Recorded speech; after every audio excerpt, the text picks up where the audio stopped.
I've never lost anybody that I care about. It's my best friend. Certainly an emotional time. Best friend and co-star Bam Margera opens up and breaks down after the death of Ryan Dunn. It's good to have you with us tonight. I'm Thomas Drayton. The daredevil and MTV star who was killed in a crash in Chester County, certainly fresh in the minds of family and friends. The coroner's report is out and says Dunn and his passenger Zachary Hartwell died from the impact and resulting fire of the crash in West Goshen Township early yesterday morning. Police have done an accident reconstruction and say Dunn's Porsche might have been traveling as fast as 130 miles per hour. 130 when it jumped a guardrail, flew into a ravine, and burst into flames. Toxicology results won't be back for 4 to 6 weeks. Now, Dunn posted this picture on Twitter hours before his death. And now movie critic Roger Ebert is apologizing for what he said about it. Ebert tweeted, quote, "Friends don't let jackasses drink and drive." So you can imagine it certainly upset Dunn's family and his friends, including Bam Margera.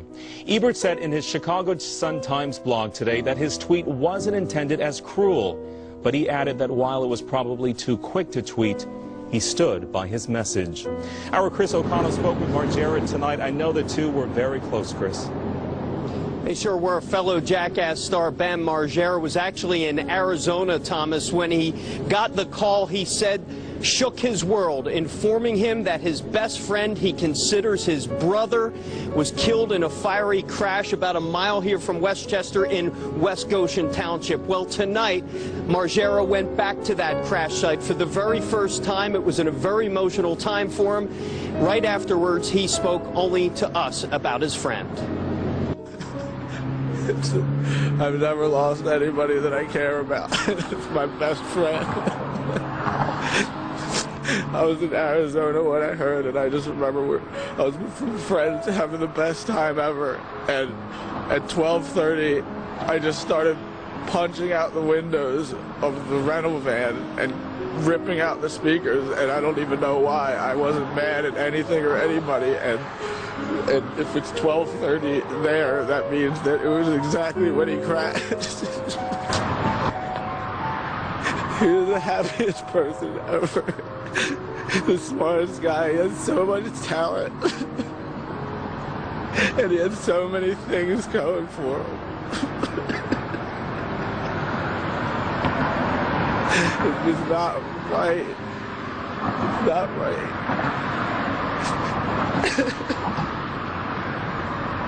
How do you get through this? A lot of people have been worried about you. I can't.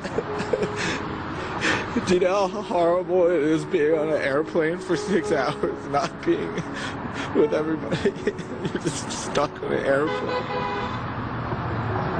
No one had any idea, probably. It was the worst phone call I've ever got in my life, waking up to that.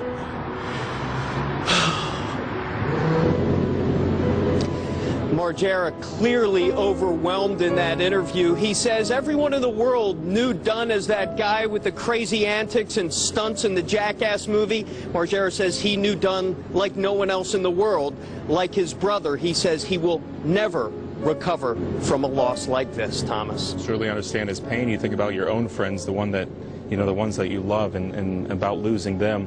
I'm curious, are fans still coming out to the crash site, Chris?